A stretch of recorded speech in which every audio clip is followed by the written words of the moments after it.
Story time about Matthew McConaughey reading from 1 Corinthians 12.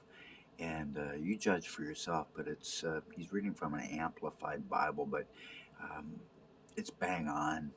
And this is something that everybody in the world should hear.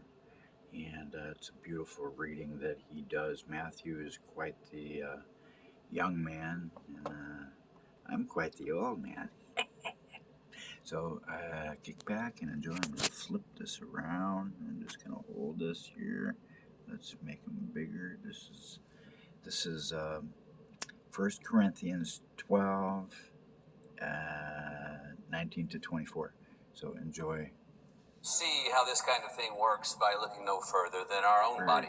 Our body has many parts. It has limbs, organs, cells. But no matter how many parts we can name, we are still one body. It's exactly the same with Christ. By means of his one Spirit, we all said goodbye to our partial and piecemeal lives. We each used to independently call our own shots, but then we entered into a large and integrated life in which he has the final say in everything. This is what we proclaimed in word and action when we were baptized. Each of us is now a part of his resurrection body, refreshed and sustained at one fountain, his Spirit, where we all come to drink. The old labels that we once used to identify ourselves, labels like Jew or Greek, slave or free, Obsolete, are no longer useful. We need something larger, more comprehensive. Let's take a moment to think about how this makes all of us more significant and not less. A body isn't just a single part blown up into something huge. It's all the different but similar parts arranged and functioning together. Think about it. If foot said, I am not elegant like hand, embellished with rings, I guess I don't belong to this body, would that make it so? Of course not. And if ear said, I am not beautiful like you, eye, limpid and expressive, I don't deserve a place on the head, would you want to remove it from the body? I mean, if the body was all eye, how could it hear? If the body was all ear, how could it smell? As it is, we see that God has carefully placed each part of the body right where he wanted it.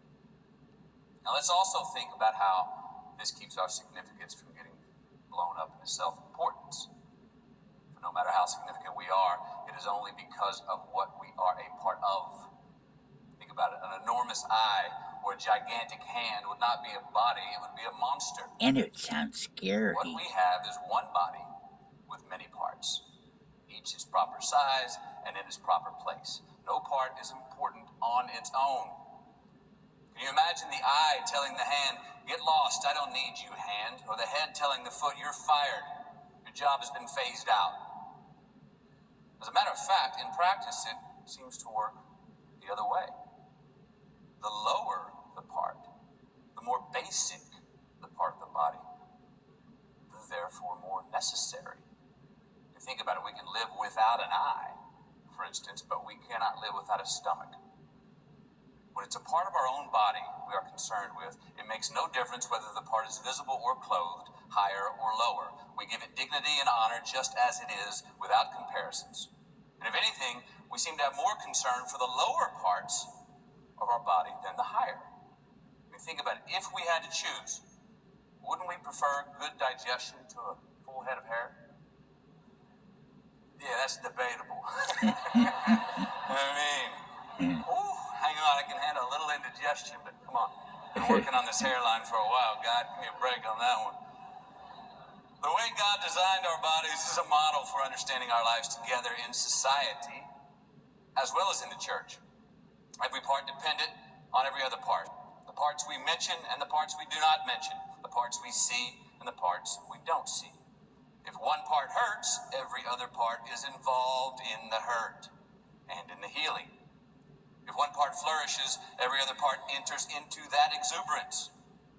We are Christ's body. That's who we are. We must never forget this. Only as we accept our part of that body does our part mean anything. Amen.